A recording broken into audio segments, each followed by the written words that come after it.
Southeast Minnesota students are taking control of the classroom, education specifically. A half dozen school districts took part in a Changemaker Hub workshop hosted by the nonprofit World Savvy and youth service education groups. The students are collaborating with educators about how to improve classroom learning. KIMT News 37 Berg took some notes at the Southeast Service Cooperative in Rochester earlier today.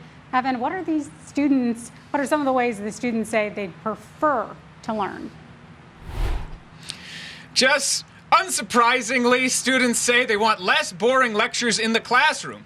But there are a lot of constructive ideas they discussed about what is and isn't working today, too. They talked about a lot of soft skills and how they want to learn more things like critical thinking and teamwork in the classroom through group projects and practical hands-on demonstrations. 108 students took part in the event alongside educators and community volunteers. Small groups discussed education issues and how to solve them, as well as how to experiment with education styles in each of the 6 districts' classrooms. The nonprofit hopes that by encouraging students and other educators to think about these subjects, districts can modernize classrooms and better prepare students for their careers after graduation. This really is a conversation that everyone has a stake in and everyone's involved in. All of our institutions that serve youth do better when youth voices are at the table. I've been enjoying it. I'm hearing a lot of great ideas from all over, and it really feels like a nice environment.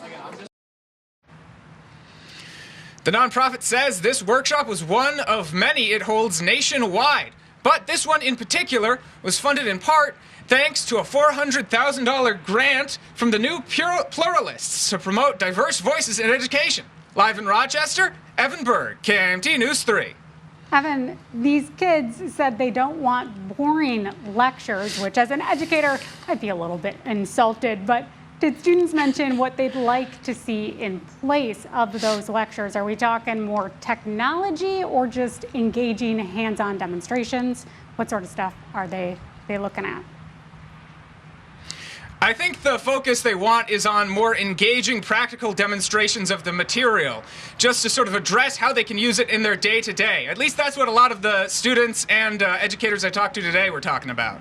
All right. Well, it'll be interesting to see where the future of education is headed. Thanks so much, Evan.